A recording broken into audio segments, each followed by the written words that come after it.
Number 5, snow wasset. Coming up first on our list of icy cold little critters is the snow wasset, a fearsome legless little cryptid and a local one to boot, so I had to include it. Anything that comes from the greater Canada area is a big deal for me. It winters by the Great Lakes and the Hudson Bay, and in the rest of the year crawls up to Newfoundland and Labrador. Totally the wrong time of year, buddy. You gotta go to Newfoundland in the winter for Jake's dinner. Anyway, a snow wasset is like a weasel. It's a long, furry creature, except it has no legs. Except in the summertime, where it does have legs and also turns green. If I was a biologist, I would love to get my hands on this thing and figure that out. That particular part of the lore of this creature is really fascinating to me. Why would a creature shed its legs like baby teeth? What cruel joke of evolution is that? It's like a mammal sandworm. Anyway, I gotta move on. When it's in its legless, winterized form, it burrows deep beneath the snow and ambushes its prey by surprise and drags them into the frozen underground. Absolutely horrifying. A frozen, legless, furry little snake is not pleasant by any definition. A wasset is said to be 4 times as large as a wolverine and 40 times as hungry, requiring a vast amount of meat to keep it sustained. Doesn't shed enough calories shedding those legs. I'm sorry, I don't know why I'm so hung up on this, my ghouls, but I am. Maybe it's because there's not actually that much information about the snow wasset out there. Sightings and stories about it date back mostly hundreds of years, and there haven't been too much buzz about them ever since. Perhaps they're extinct. Or perhaps they've all just burrowed under too deep where I can't see them. Either way, the only thing that really stood out for me is they turn green and have no legs, so I'm gonna keep banging on that. And hey, when it's this cold outside, what do you really need to go out for? Stay inside,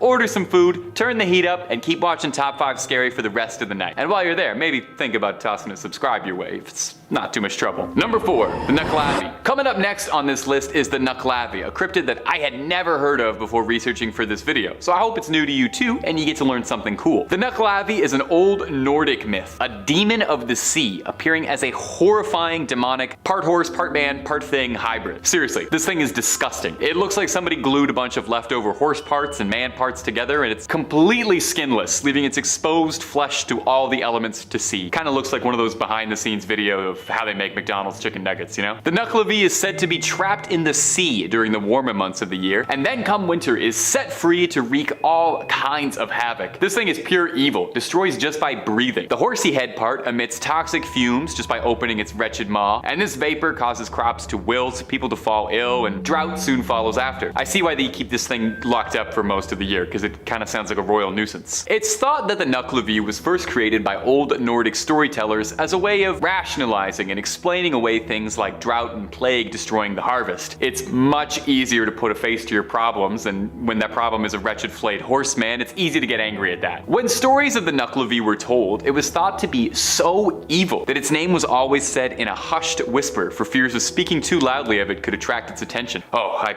wish I knew that about 2 minutes ago. I just said its name like 16 times very loudly. It's said that if you're ever to encounter the dread Nuckelavee to find the nearest fresh body of water. This sickly creature of the sea is deathly afraid of fresh water, I guess. You'd think a creature with all that skin exposed wouldn't like salt water or the cold, but hey, there you go. To each their own. You do you, terrifying skinless monster horseman. Number 3, a Chenu. A Chenu is an Algonquin creature of folklore a bit similar to a Wendigo, but with some fun regional twists. While both creatures hunt in wooded northern areas and are both commonly associated with the wintertime, a Wendigo is usually depicted as a stretched out, emaciated monster, whereas a Chenu is depicted as being massive, very furry, and only getting larger and larger the more it eats. Actually, reading that back now, I realize that's not terribly impressive. Most things get larger and larger as they eat. Much like a Wendigo though, a Chenu is thought to have been formerly a man who was turned into a beast, either through their greedy ways, refusing to feed the starving, or for those who give in to the darkest of temptations and consume human flesh willingly. A Chenu is described as looking like a cross between an old man and a beast, large and imposing in appearance, with big chunks of their own flesh missing, possibly self-inflicted. They cover themselves in the forest, hiding themselves with leaves, bark, snow, pine needles, until they look like a horrible lint roller of the woods that walks upright. Interestingly, unlike a Wendigo, it's thought that the process of turning into a Chenu can actually be reversed. There's some good news. In some folk tales, the way to cure a Chenu is a special medicine that can cause them to vomit up their frozen heart and and vomit up the flesh that they've consumed, causing the afflicted to revert back to their human form in a sight that is no doubt disgusting for everybody. But if this isn't possible, if you don't have this medicine on hand, or it's just not feasible to trick a Chenu, you can also get it to eat salt, which will apparently melt it from the inside. Poor Chenu. You're forced to live a tormented existence as a snow monster, isolated from your former friends, doomed to hunt on your former species, consuming only the darkest meat available, and you can't even order a little bit of salt for your dinner, eating a totally flavorless diet. I got nothing but sympathy for you, Chenu. Number 3, Kamataichi. I think it's really fascinating what each culture's cryptids look like, you know? Each culture creates cryptids, and they all put their fun little spins on it, and whenever I get to make these videos, I learn all sorts of really cool mythological stuff that I'd never heard of before, and I sincerely hope you get that out of these videos too. I'd never heard of this next one, the Kamataichi, but I am obsessed with it now. Coming to us from Japan, this yokai, which is like a Japanese type of demon, appears like a weasel except with razor-sharp, sickle-like claws, like a real-life Sneasel from Pokemon. I'm actually amazed there's no Pokemon directly based on a Kamataichi. They seem like perfect for it. They have spiny fur, similar to a hedgehog, like prickly little needles, but they bark like a dog, and their claws could not be any sharper, and they're sickle-shaped. And also, a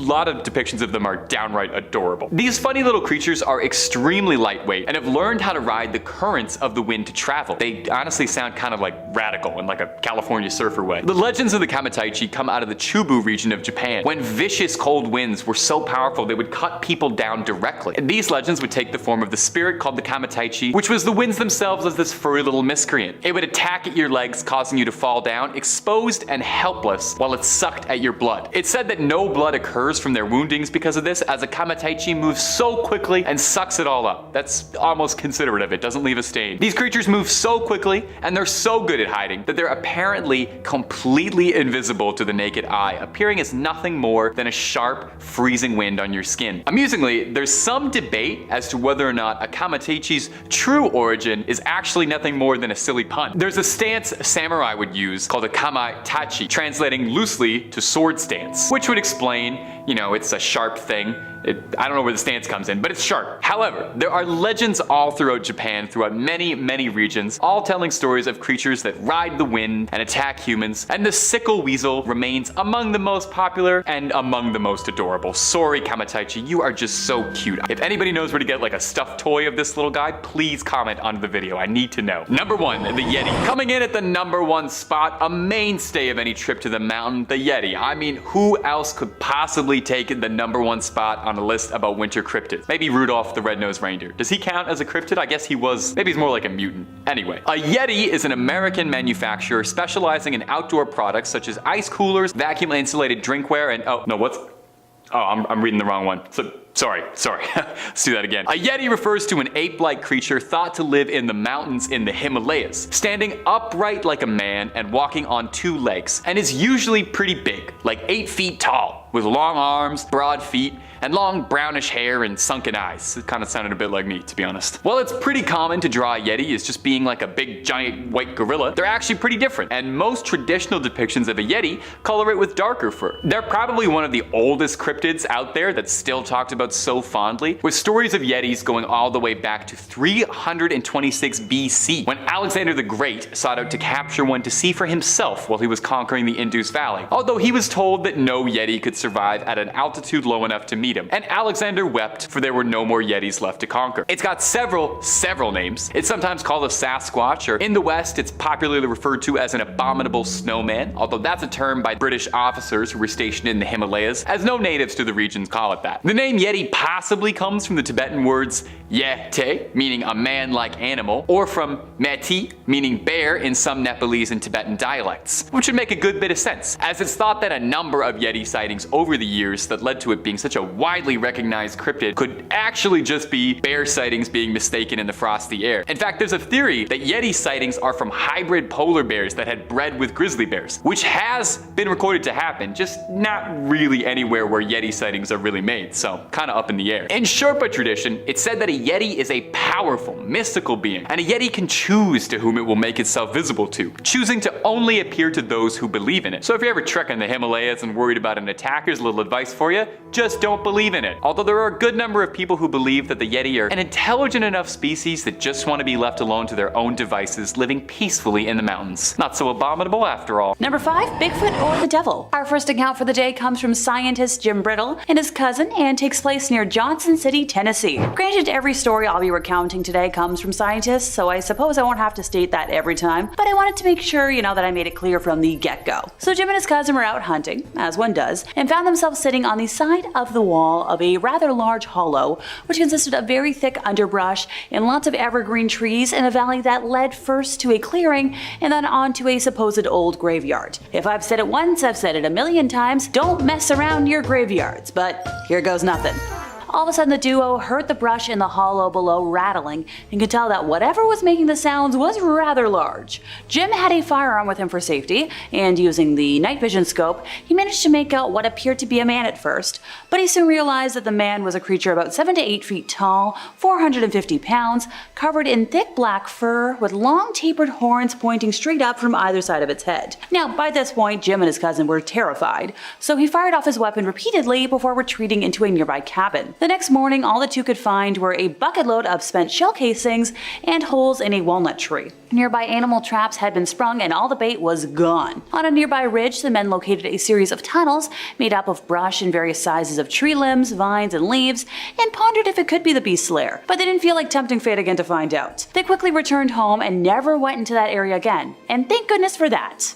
Number 4. Mothman. Time to travel over to Waterville, Maine in late summer of 1971, where even I can't wrap my head around what happened. Dr. Sally Daniels was newly married and living in Killeen, Texas in a small duplex with her husband, who was in the Army. One night he was off duty while Sally was home alone in bed, and around 3 a.m. in the morning, otherwise known as witching hour, she woke up and saw a black figure standing at the bottom of her bed. She described it as 8 or 9 feet tall with huge big black wings and red eyes. Now, like any rational person, she tried closing her eyes and going back to sleep, or pretending it wasn't happening, but when she opened them again, the creature had moved to the right side of her bed. Sally was now frozen in fear, unable to scream, and darted under her blankets in a state of panic until the creature left. Shortly after this event, Sally moved to Maine because she was way too frightened to ever stay alone at night when her husband had duty. She had mentioned to her mom about seeing that huge black angel, and the mom was glad Sally came home, as that didn't sound good. At the time, she had never heard of the Mothman, but a few years later, she came across an article and a drawing of one, finally giving her an answer as to what she saw that fateful night. Number 3. More Bigfoot. So now we travel over to southeast Oklahoma with a tale from Susan Paulson. It was just another day, and she was checking on the animals when the weather radio blared out a tornado warning. So at the time there was a large storm over the area, and an advisory was indeed in effect. So while she wasn't surprised, Susan quickly closed up the barn door and hurried towards the house, finding her offspring and husband. They got themselves into a shelter, barred the metal door, and sat waiting for the worst. About 5 minutes after they settled into the dugout, the wind started picking up outside, and the whole family could hear thunder and rain outside of the doors. It was soon joined by the impacts of large hail hitting the metal door as the sound of the wind changed to a roar similar to a plane about to take off. They could hear the different sounds of objects hitting the door, but particularly a loud crack and lots of scraping on the door. In total, the entire event lasted maybe 7 minutes, but the family didn't try to leave the dugout until the wind died down, which, it makes sense. Susan's husband unbarred the door and tried opening it, but it would only open about an inch.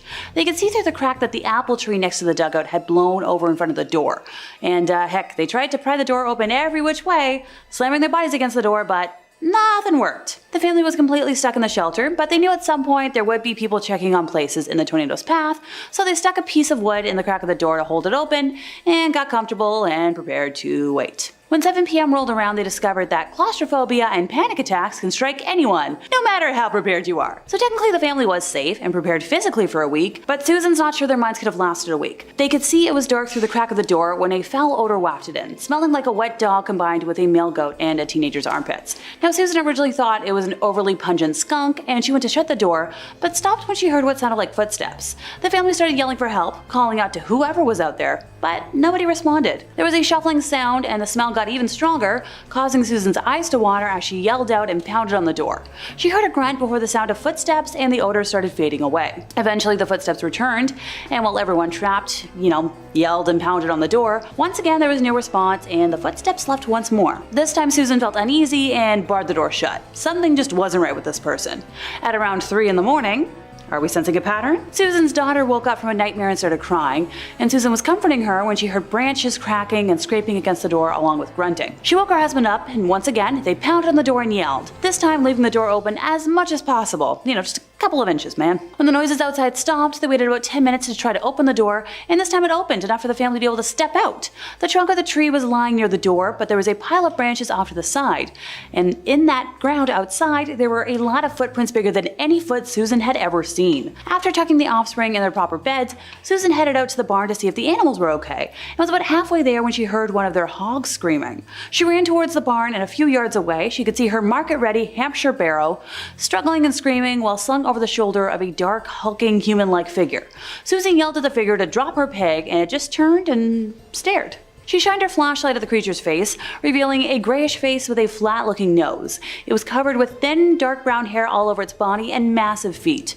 After a few seconds, it turned and walked into the cornfield towards the creek and disappeared from view. Yay for saving everyone, but bummer about losing the livestock. Number 2, a glimmer man in Chicago. So Stella's experience took place on September 2nd of 2022 after a day of running errands for her elderly father, when she returned to his apartment building and 6th floor residence. She went out onto the balcony for, smoke break, just standing and allowing her mind to go blank when she noticed a weird large tree about 20 feet away. Yeah, I'll elaborate. So one of the branches on the tree was bowing quite heavily, but Stella couldn't see anything on it that could be responsible for the weighing down. As she was staring at the branch and trying to make sense of what her eyes were seeing, an intense feeling of dread and fear came over her, as if every part of her body was screaming at her to turn around and run, but she didn't know why. At this very moment, the bowing branch that she had just been observing began to shake violently, and despite her internal instincts still screaming at Stella to leave, curiosity had now gotten the better of her, and she started to move along the railing to get a closer look. As your friendly narrator, this is where I interject and tell anyone with some sense to run, but hey, what do I know? A small form began to glimmer on the branch, and as Stella continued to watch in shock, a transparent human figure that shimmered a yellowish-white color developed. She snapped out of her fixated stare and quickly took a step back from the railing, realizing finally that this is something that should be feared. Glad the old common sense kicked in after the overwhelming fear, dread, and visual, should have kicked in sooner in my opinion, but that's just my usual snark kicking in. The shimmery being eventually dropped out of the tree, landing behind a man who happened to be walking past at the time.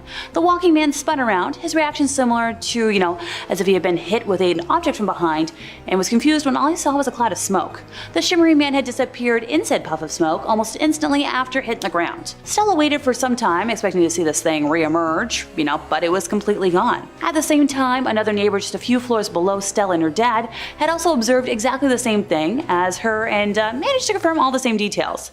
The neighbor and Stella then managed to track down the man who was walking past a few hours later, and after a conversation, confirmed that he had felt the weird impact, the overwhelming dread, but didn't see anything. Stella is positive that the Glimmer Man still roams the area, often feeling the overwhelming emotions from the day whenever she visits her dad, but hasn't spotted it since. My heart goes out to her, and I hope whatever it is buggers off soon. Number 1, not deer. I gotta say, I was definitely chuckling a bit at first when I was reading about this cryptid, but, seeing as where I'm from, that's just another way to lead into conversation about seeing a moose on the highway. And while the thought of driving within eyesight of a moose is scary enough, not deer are actually scarier. So this report comes from Elias Merritt in Roanoke, Virginia. Describing the time of day as almost dark, he was waiting for a friend to meet him for dinner when he experienced a feeling of something or someone watching him. He turned around suddenly and saw what he described as the shadow of a man behind a bush, which caused him to flee to the other side of the street, hiding in an area where he felt safer but could still see, if his friend was coming. As he stood in this new position, Elias saw 2 deer along the edge of the woods and watched them as they moved, observing that one of the deer seemed to have a bad back leg or was just injured.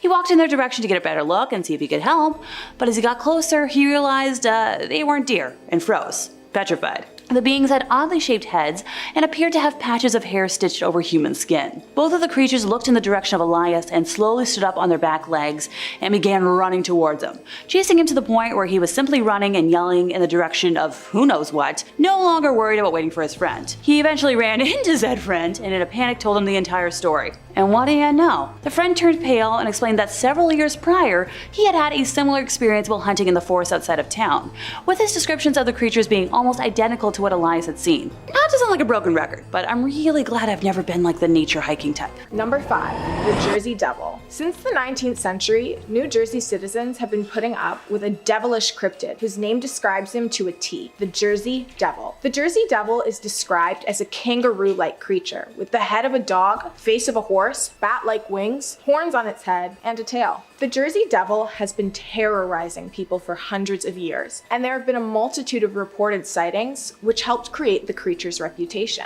While visiting a mill to inspect his cannonballs being forged, Stephen Decatur launched a cannon at a flying animal overhead. The animal hardly flinched and continued on flying. People often complained of the devil eating their livestock and leaving the animals in ghastly states. One man was actually able to demobilize the creature, thinking it dead, and took a picture. He showed it to dozens of people in the hope that someone would be able to identify the creature with red eyes, and many claimed that it resembled the Jersey Devil. In January of 1909, there was a drastic influx in published sightings. Newspapers wrote of the devil attacking trolley cars and social clubs. The authorities supposedly fired at the creature in an attempt to stop the attacks, but to no avail. Reports of footprints in the snow were coming in from all over the state. Many even offered thousands of dollars for the capture of the Jersey Devil, with the plans to make a private enclosure or zoo for the cryptid. Skeptics believe that the Jersey Devil is nothing more than a folk story, saying that the devil was created by the early settlers who were collectively suffering from mass hysteria. Many people have been found faking their claims of sighting the Jersey Devil, and even faking tracks or photographs in an effort to substantiate their claims. Whether the Jersey Devil is real or not, it has definitely become extremely well known and feared as a North American cryptid. Number 4. The skunk ape. The skunk ape is described as a large bipedal creature standing at 5 to 7 feet tall and covered completely in reddish-brown hair. The skunk ape has been reported to live in swamps of Florida. Sightings of the cryptid began in the early to mid-1900s, with the first major sighting occurring when a group of people noticed a large, man-like creature in the Perky Bat Tower. The creature shook the tower, driving the bats away, and it escaped into the woods itself shortly after. In the 70s, 2 Florida deputies reported firing at the creature after it had stalked them through the woods. The deputies followed the uncanny tracks, finding reddish-brown hair that had been snagged in barbed wire. Many Everglades tour guides have reported sightings. In the summer of 1997, David Shealy noticed an animal trap filled with lima beans. David Shealy noticed an animal trap filled with lima beans had large prints on the ground surrounding it. David Shealy soon set up other traps filled with the beans, and many people who explored the swamps reported similar sightings to his. In 2000, the county sheriff's office received a photo of a large, hairy, man-like creature. The person who had sent the photo claimed to be an elderly woman who had seen the creature stealing apples off her porch. She scared it off with her camera, fearing that the creature was an escaped orangutan that might harm her or her family. Sightings are still reported today. 48 out of 67 counties in Florida have made a report since 2010. Those in search for a rational explanation of the creature have accused the entire mystery surrounding the creature as a hoax, saying that the skunk ape is nothing more than a myth and a knockoff Bigfoot. Some say that sightings were just people mistaking other wild animals for it, like sick bears or wolves. Bigfoot's small, swampy cousin has definitely stirred up some serious drama in the South. Number 3. The Wendigo. The Wendigo is a humanoid creature or spirit originating from First Nations and Indigenous people from the southeastern forests of Canada and the Great Plains of the US. The Wendigo is said to be a malevolent spirit, appearing at times as a creature with human-ish characteristics, capable of possessing humans. The possession invokes feelings of insatiable hunger, greed, and even the desire to consume human flesh. The Wendigo has several descriptions. Depending on the region, it may differ slightly. The Wendigo has been said to have a heart of ice, a foul stench, and a sudden chill when the creature's presence is near. However, in the original indigenous depictions of the creature, these features were not mentioned. The Wendigo was introduced by Algonquin-speaking indigenous people, including the Ojibwe, the Saulteaux, the Cree, the Nespaki, and the Innu. In all of their descriptions, the Wendigo is consistently described as a malevolent, flesh-eating, supernatural being, strongly commonly associated with winter, coldness, famine, starvation, and the north. Basil H. Johnson, an Ojibwe scholar, provided a description of the Wendigo. The Wendigo was gaunt to the point of emaciation, its desiccated skin pulled tightly over its bones, with its bones pushing out against its skin, its complexion the ash gray of death, and its eyes pushed back deep into their sockets. The Wendigo looked like a gaunt skeleton recently disinterred from the grave. What lips it had were tattered and unclean and suffering from separation of the flesh. The Wendigo gave off a strange and eerie odor of decay and decomposition, of death and corruption. The Wendigo has also been reported to cause psychosis in humans, usually resulting in the ending of their lives. When near to starvation, the Wendigo will possess a human, which leads the human to act in strange and scary ways. The human will slowly stop seeing those around them as peers, and instead, the possessed may view their peers as food. The lives of people who have been possessed are often ended to ensure that no one gets eaten. The Wendigo has also been viewed as a concept opposed to a physical being, displaying the innate nature of greed, selfishness, and consumption that lays inside us all. In pop culture, the Wendigo has been depicted in many different ways, but all depictions were derived from Indigenous and First Nations people, which has in turn shone a lot of false and over-dramatized information over the Wendigo's origin. Number 2, the Yeti. Yeti, abominable snowman, snowy Bigfoot, all names for the ape-like, snow-dwelling creature that lives in the northern reaches of North America. The Yeti is described as a large bipedal creature with white, gray, or brown hair. It has also been depicted as having large, sharp teeth. The name Abominable Snowman was created in 1921 when Charles Howard Berry led a Mount Everest expedition. He wrote of seeing footprints in the snow. Describing them, he said, he believed they were probably caused by a large, loping gray wolf, which, in the soft snow, formed double tracks rather like those of a barefooted man. His Sherpa guides gave the creature the name of Meto Kongmi, which roughly translates to man-bear snowman. The name Abominable came out of a mistake that interviewer Henry Newman made. In preparation for an interview with Charles Howard Berry, Newman assumed that the word Meto, man-bear, meant filthy, which he substituted abominable for. The name caught on quickly, and many called the creation of it a happy accident. Mentions and sightings of the Yeti extend back to before the 19th century. According to H. Seeger, the Yeti was part of many pre-Buddhist beliefs of Himalayan people. Seeger was told that Himalayan people used to view a glacier being as the god of the hunt. The Yeti has become an extremely popular creature. Filled with many mistakes and misunderstandings, the Yeti has a rich and slightly amusing history. Many movies have been made about Yetis, and people still travel to the northern reaches of the world in an attempt to capture proof of the Yeti's existence. Number 1, the Loveland Frog.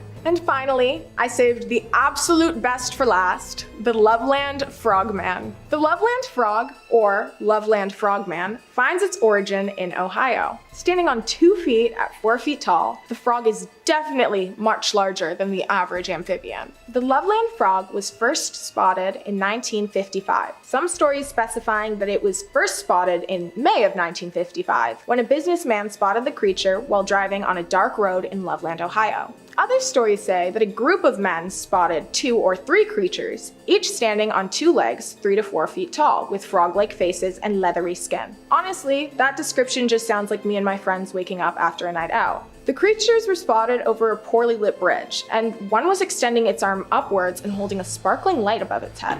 In March of 1972, in the dark of night, Officer Ray Shockey was shocked as he noticed a large animal scurrying in front of his car. Lit by the headlights, Shockey was able to note the large size of the animal. The creature then walked to the side of the road, stood up on its back legs, and climbed over the guardrail down towards the river. 2 weeks later, another officer, Mark Matthews, reported seeing a large crouching animal on the same road. Matthews secured the animal and brought it to Shockey, showing his coworker that the creature was merely an iguana. The Loveland Frogman has become a less known but very loved cryptid. Renderings of the creature definitely spark a little bit of joy into the viewer of them. Kicking off at number 5, the Loveland Frogmen. Hailing from the misty swamps and vast wetlands of rural Ohio, the Loveland Frogmen, also affectionately known as the Loveland Lizards, are a cryptid unlike no other and have reportedly appeared under several bizarre circumstances on a regular basis in Ohio's Clermont County. Allegedly, the first sightings of these eerie bipedal bipedal amphibians first occurred in 1955 and has proven to be one of the most intriguing cryptozoological mysteries in North America. The creatures themselves allegedly live in the temperate forests and wetlands of Clermont County and are able to survive the cold winters of the region without having to hibernate. Useful. During their first sighting at approximately 3:30 AM, a local businessman was driven down a lonely stretch of road, running alongside the Miami River on the outskirts of the small town known as Loveland, Ohio. Suddenly and out of nowhere, the man claimed to have witnessed 3 bipedal quasi-reptilian entities emerge from the dense reeds and begin to congregate by the side of the road. The man slowed down and turned out his lights as he pulled his car up to a curb to observe these creatures further. He claimed that they stood between 3 and 4 feet tall, were covered with leathery skin, and had webbed hands and feet. Their most distinguishing feature though was their distinctly frog-like head, which the man claimed bore deep wrinkles where their hair should have been. Well, since then, over 5 more sightings of the Loveland frogmen have occurred over a 60-year period. What do you guys think? What's going on, Ohio? Next up at number 4, the nameless thing of Berkeley Square. And I absolutely love this story either way, because if you've ever heard of the famed 50 Berkeley Square in London, England, then you'll know that, cryptid or not, this place is terrifying enough. It's proof as well that there are some cases out there which irk on the realm of the paranormal and become a category so unexplainable that they don't really fit into anything, or can fit into anything. I don't know, it's pretty nebulous. Either way though, the haunted legacy of Berkeley Square has featured ghosts and poltergeists the world over, and it's widely considered to be one of the most haunted places in England. But there is one particular instance that takes the cake, the nameless thing of Berkeley Square. A tale that takes place in 1840 when a 20-year-old Sir Robert Walboys got into a drunken dare in which he had written off Berkeley Square and its paranormal reputation as a whole load of Kaiser Soze. He put money down that he could spend the night in the building's most cursed and haunted second floor, and so the next evening did exactly that, with a pistol in his hand.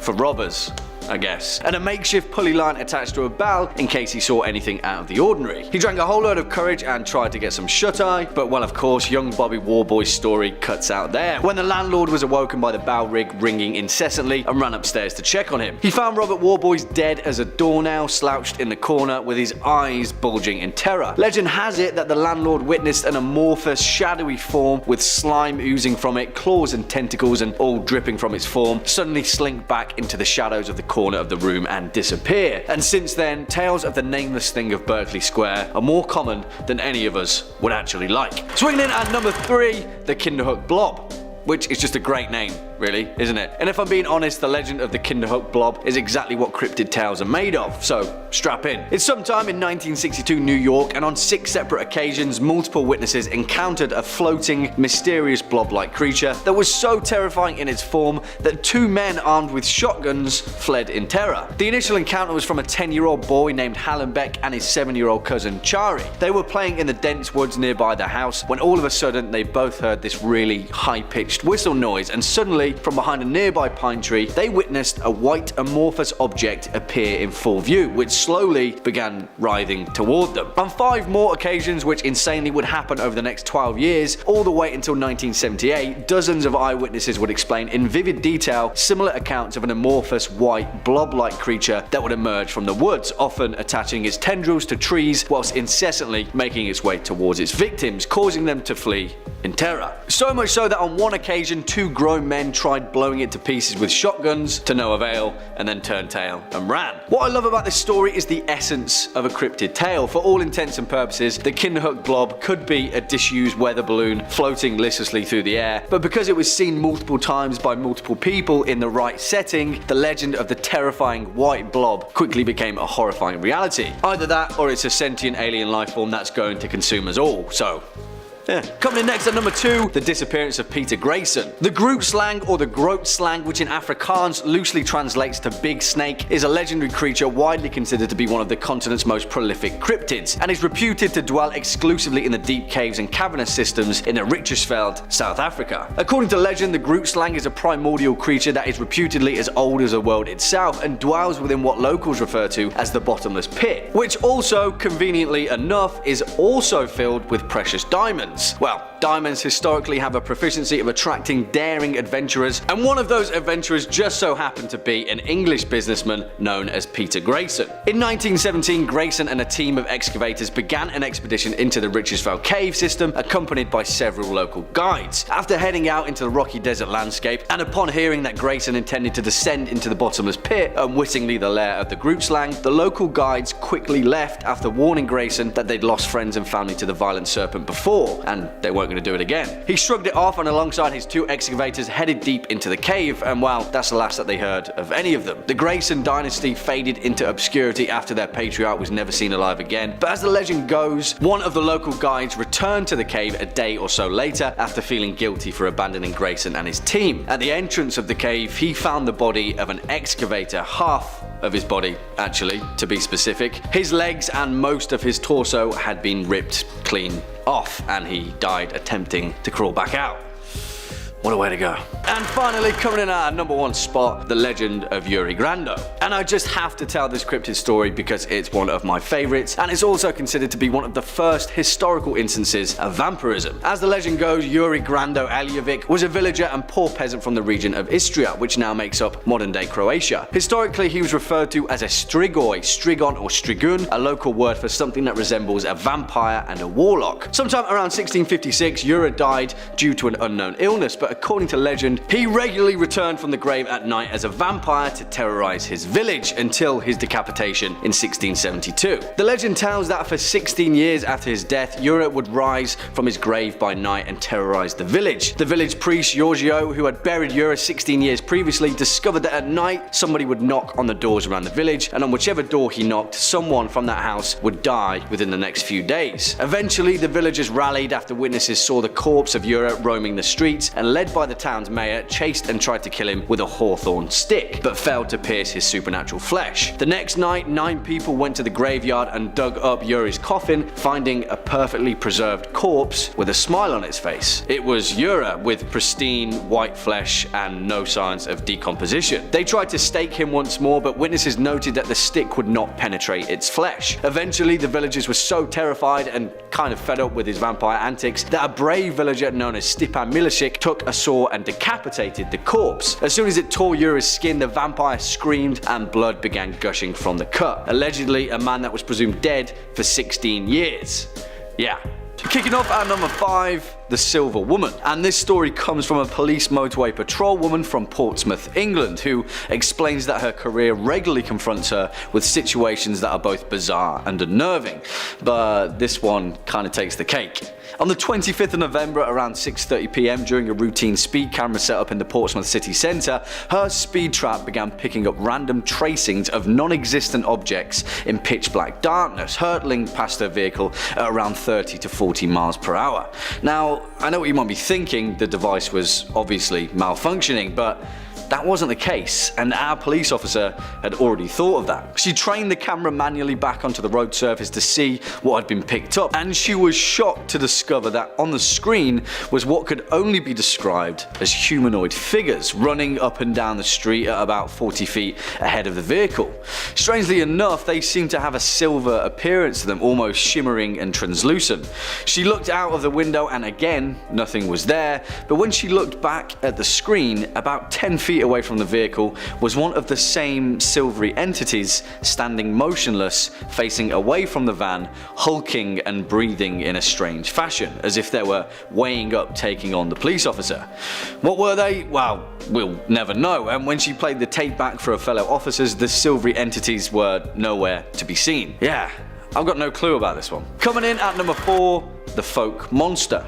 Now, Bigfoot is obviously the heavy hitter of the cryptid world. People have devoted their entire lives to hunting down the elusive mountain creature, stretching all the way across the wildlands of North America, as well as similar instances across the planet. But there is one little town in America that seems to be the hotspot for these sightings: Folk, Arkansas. And in 1971, it became the scene of its most terrifying legend. Meet Bobby Ford, a man who vehemently claims he's seen Bigfoot, or a version of it, describing it as 7 feet tall, ridiculously fast, and covered in long brown hair.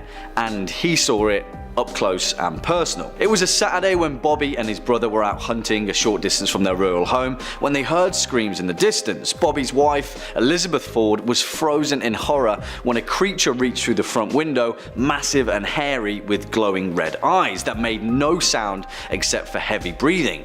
When Bobby and his brother ran back to the home, the creature turned and grabbed him as he sprinted up to the porch. It tackled him to the ground with ease and then disappeared into the woodland. The creature had left behind clear tracks in the house and nearby area, 3-toed footprints that matched the deep 3-fingered scratches that were made in the wood of the front porch.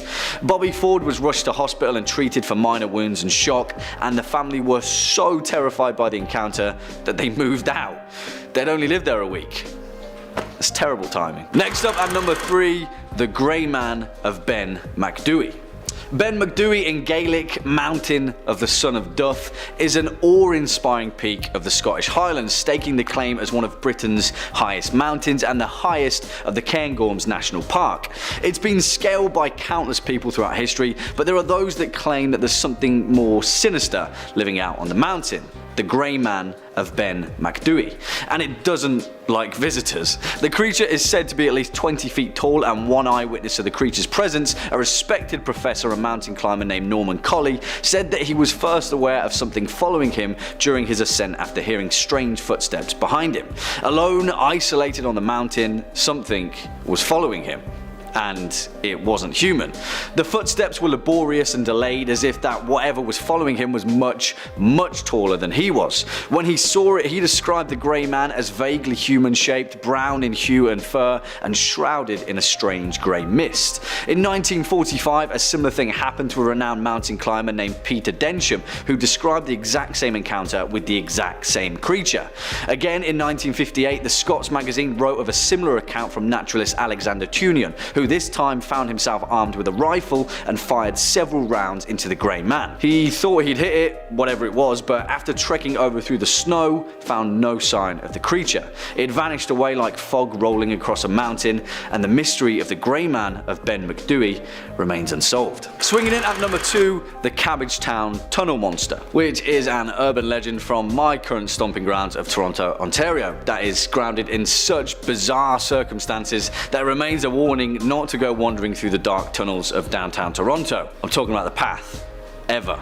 Don't go there. In 1978, in the eastern Cabbagetown district of Toronto, a 51-year-old man known as Ernest had a terrifying encounter in the network of tunnels that sprawl beneath the city.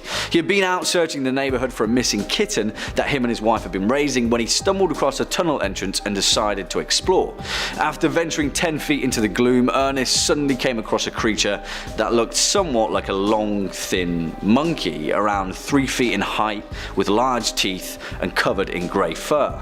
It had unsettling eyes, he described, that peered out of the darkness in a bright orange hue. Even more unsettling, Ernest claimed that the creature spoke to him. "Go away, go away," it said in a hissing voice before slinking down a tunnel off onto the side. Ernest was reluctant to come forward with his story. He was a respected member of the community and he feared that he'd be ridiculed by his peers, but after being convinced by a friend, he spoke to the Toronto Sun, and a group of journalists and investigators followed him into the same tunnel. Although they didn't see the creature, they did see that the narrow tunnel led to a strange, gloomy chasm that dropped into the unseen sewer system below. And even stranger, they found the maimed, half-eaten carcass of a cat buried loosely beneath the dirt and debris. It permeated the legend of the Cabbagetown Tunnel Monster, and whatever it was, we may never know for sure. Just stay away. And finally, our number 1 spot, the Jersey Devil. Of course, it has to be perhaps one of the most notorious cryptids of all time, the famed Devil of Jersey, whose origin dates all the way back to when New Jersey was still a British colony. Hundreds upon hundreds of tales have been spawned from the legend of the Jersey Devil, dating from the early 1700s right up to recent times. As the legend goes, Mrs. Jane Leeds came from a poor family who carved out an existence in the bleak pine barrens of Jersey, a rugged place with dense forests, sandy soil, and deep swamps. In 1735, Mrs. Leeds discovered that she was pregnant with her 13th child, which is, as they say, unlucky for some. Now, Mrs. Leeds wasn't too keen on giving birth, to say the least, and she claimed to friends and relatives that the devil can take the next one. And that's exactly what he did. When the baby was born, it was monstrous with a scaly reptilian body, a horse's head, bat's wings, and a long forked tail.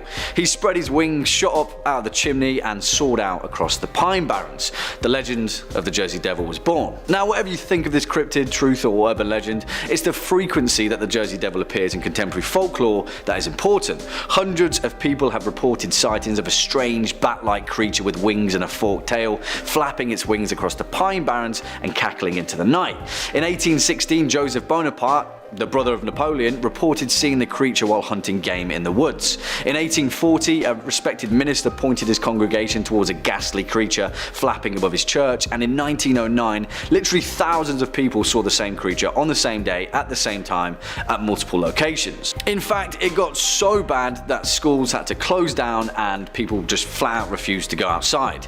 And still, to this day, New Jersey natives will warn you to tread carefully in the pine barrens. Number 5, Kamataichi. I love doing videos and lists like these ones because I get to spend a lot of time researching into these different cultures and cryptids I never really would have known about without these opportunities. So thanks for watching stuff like this so I can keep on doing them. That's my greedy reason behind it. I just like learning. Our first cryptid from the land of the rising sun is going to be the Kamataichi. This yokai appears as a weasel with razor sharp sickle-like claws. If you're a Pokemon head, big Pokemon fan, Sneasel from 2nd Gen, the Dark Ice type, he's based on a Kamataichi. They've got spiny fur, similar to a hedgehog, and they bark like a dog, and they have razor sharp claws. These adorable, funny little guys are extremely lightweight, lighter than the wind itself even, and as such, travel by gusts of wind soaring through the sky like they're radical, furry little windsurfers. Legends of the Kamataichi first came about in the Chubu region of Japan, notorious for its icy sharp winds that were so powerful they would blow men over. These legends then took the form of the Kamataichi, the winds literally personified as this little vermin miscreant. It attacks you in the legs and it knocks you over. You're all exposed and helpless while it picks away at your vitals with its little sickle hands. These creatures are surgical when they strike. A Kamataichi sucks away and feeds on any of the gore left behind by their wounds. These creatures are said to be totally stealthy, impossible to see with the naked eye, and blend into their surroundings well. And here's some pedantic little wordplay trivia. I know all the kids at home love pedantic wordplay trivia. There's some debate as to whether or not Kamataichi's name is nothing more than a cheesy pun. There's a stance that old sword fighters in Japan would use called Kamataichi, translating loosely to sword stance, and well, you can see if you just literally squish those two sounds together. And if you're looking for way more cryptid content, creepy tales, true stories, fake stories, aliens, conspiracies, horror movies, and basically just about everything weird and freaky that could possibly happen on this world, Top 5 Scary is the place to be. So hit subscribe, ring that bell when you do, and stay scared. But also stay watching this video, okay? Nothing I love more than seeing you guys watch them all the way to the end. Now let's keep going. Number 4, Teke Teke. Coming in next is gonna be a fairly newer urban legend, but it gripped me so much I had to include it in this. It's the Teke Teke. Teke Teke is a legend about the ghost of a student who was slain when she fell onto a railway line, where she was then split in half by a train. No easy way to say that, might as well just get it out of the way. Much like an Onryo, which, hold on to that thought for now, we're gonna come back to that in a minute. She's a vengeful spirit of a wronged woman who lurks train stations at night, stalking out for her victims. She drags herself across the ground using her arms, dragging the spine sticking out of her torso, scraping across the ground, making a horrifying ticka ticka ticka ticka ticka ticka sound from where she gets her name. And you thought that was just like a cute little sounding name, didn't you? Nope. Try if you can. Just try to get the mental image out of your head of a ghost girl clawing along on just her hands and elbows and her spine following along behind her. She's also carrying a giant sickle with her, so there's that too. She's really not much of a farmer, so I'll tell you right now, she's not using that for crops. If she finds you, Teke Teke will chase you and slice you in half. Whoops. Some variations say that she only takes your legs, which I guess is better, but really not by much. There's a specific variation of the legend that gives Teke Teke a bit more backstory for her origin, saying her name is Kashima Raiko, and she's a specific entity. She died when her legs were severed from her body, and the next part gets a bit creepy, so you might want to grab onto something, maybe put a little salt circle around your computer. It's said that when an individual learns of Kashima's story, she'll appear to you within the next month.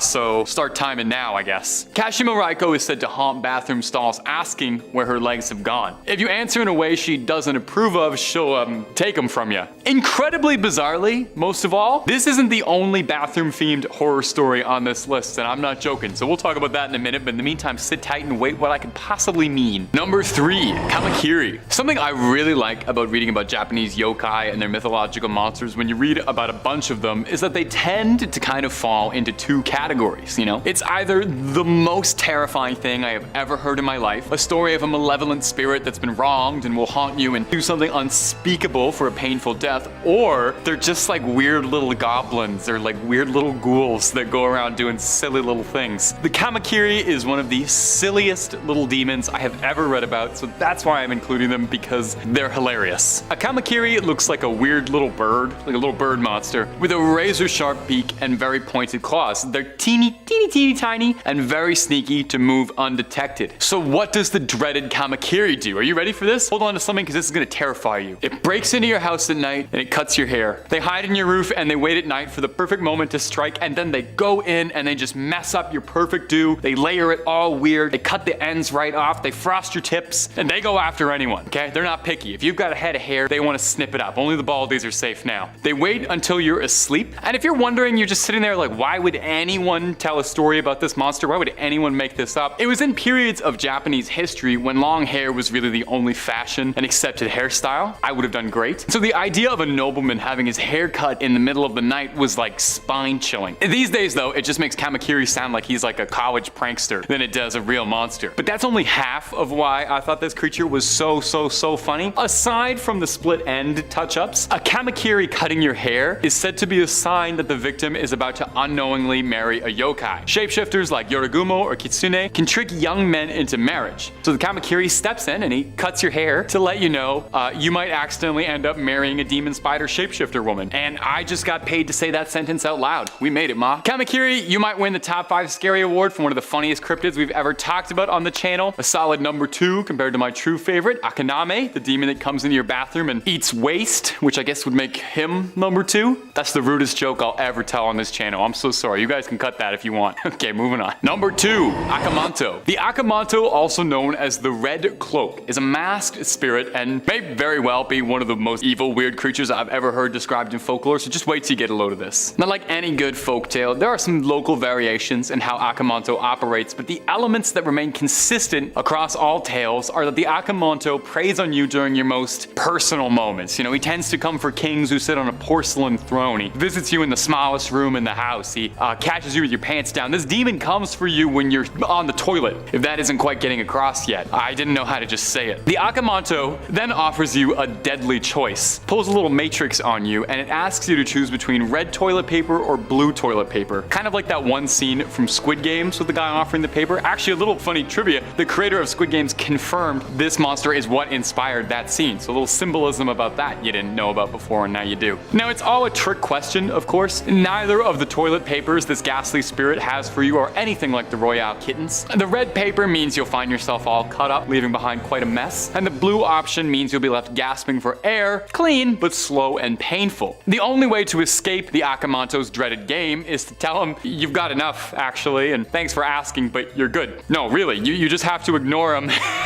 tell him you're good, or flush quick and hightail it out of there. You know, don't play it smart with him. Don't ask him for purple. Don't ask him for sandpaper. No wise guy answers. He's a toilet paper demon. He doesn't want to hear any of that. It's said that if you mess with him, you mess with the Akamanto, he drags you feet first into the underworld. At least he doesn't flush you. Why did they make that? Why did the backstory behind the toilet paper demon? I do not know. Okay, number 1, Onryo. And our number 1, I went with the Onryo. And Onryo translates almost literally to a vengeful spirit. And in every definition of the words, that statement rings true. They're also sometimes called hatred spirits because an Onryo is specifically a ghost of someone who is capable of causing grievous harm to the living. Onryo are almost always depicted as women who were wronged in their life. They're not exclusively women, happen, but majority of them are. They were traumatized by their death, and they spend the rest of their days exacting revenge. God forbid women do anything fun, huh? Nailing down exactly what an onryo is capable of is difficult, because there are so many countless interpretations of the vengeful spirit. But just know at home that nothing good ever comes out of crossing an onryo. You can expect things like sleep paralysis, telekinesis, curses, evil magic. Like I said, really nothing good. It's worth noting that as part of the legend of an onryo, her vengeance can never be satisfied, no matter how many enemies she fells in her wake. An onryo will go after her lovers, family, whoever she had the most lingering pain for. And after she's done with that, well, she'll just attack indiscriminately. You gotta do something with the day, right? Onryo are a very traditional Japanese story, popping up in a lot of performance art pieces like No, Kabuki, and Rakugo, and they even continue to be the center stage in modern works. Probably the most famous onryo I think most Westerners would know about is Sadako Yamamura from The Ring, otherwise known as Samura if you only saw the American version, and if you have, you gotta fix that at some point for me, okay? An onryo traditionally is described as wearing a white barrio kimono. She's got wild, unkempt, long black hair obscuring her face, and in stage plays with dramatic white and blue paint, so just,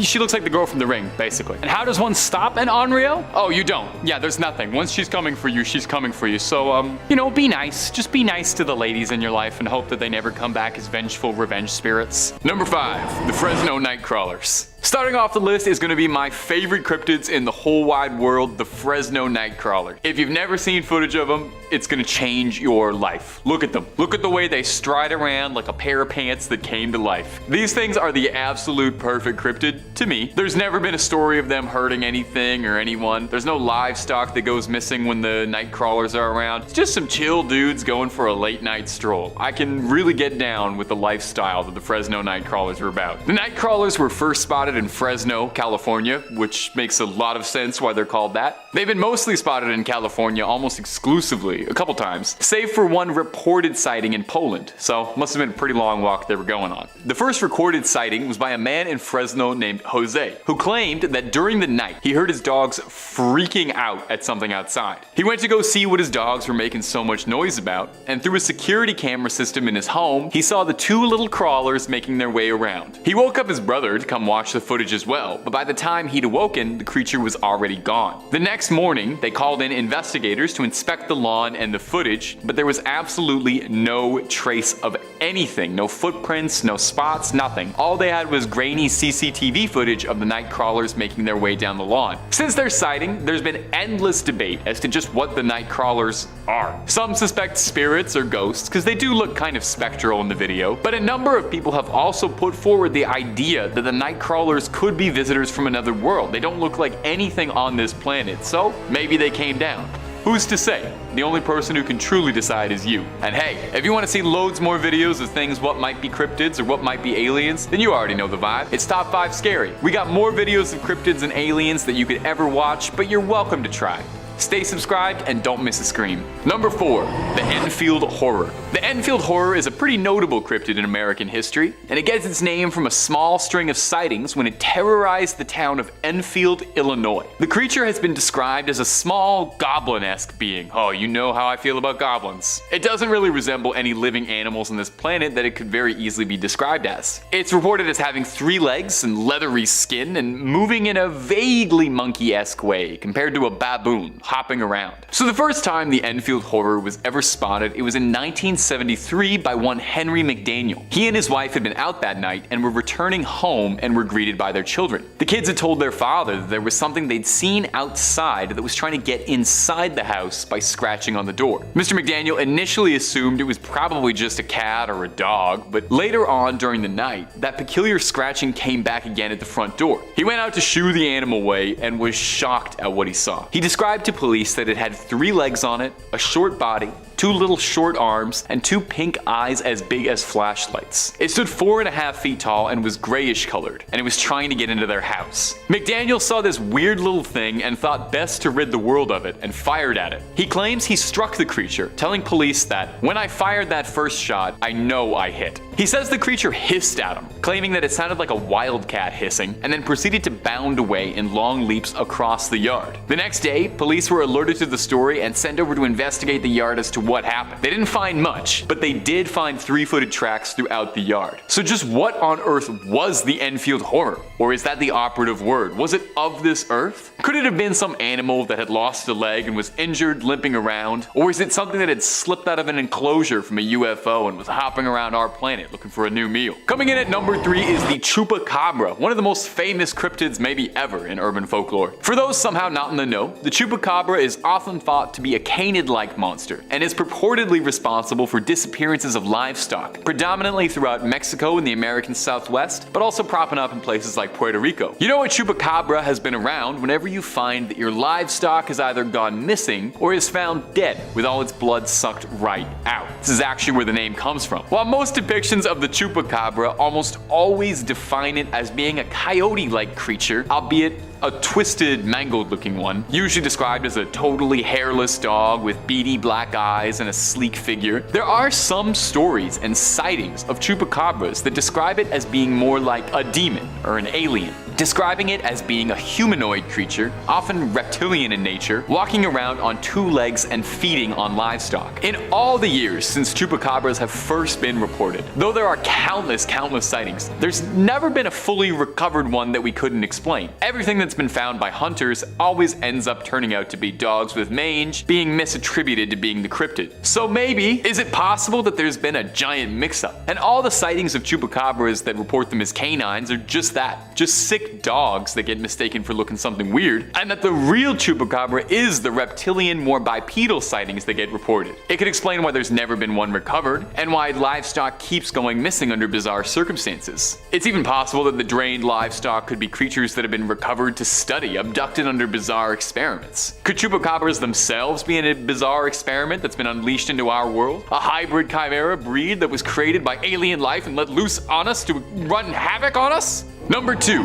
the Dover Demon. The Dover Demon looks outright like an alien, maybe more so than anything else on this list. Its description describes it as a pale, naked, leathery creature with a giant watermelon-esque head and no discernible facial features outside of 2 gigantic eyes. Kind of looks like Roger from American Dad. It looks like the exact depiction of a little gray man. The first ever sighting of the Dover Demon was in 1977 in the small town of Dover, Massachusetts. One Bill Bartlett was driving down the road with his friends late at night, until they saw something bizarre creeping along a low wall of loose stones on the side of the road. Initially, Bartlett assumed that it was just a cat, one of the most often mistaken creatures for cryptids. But as the headlights shone on it, he realized it wasn't like anything he had ever seen. The creature slowly looked up to stare at him, and he described it as having peach-colored skin with a rough texture akin to sandpaper. Not long after initially seeing the Dover Demon, it disappeared almost into thin air. The creature vanished. It's been wondered, actually, by cryptozoologists after this sighting if perhaps the creature had some sort of camouflage ability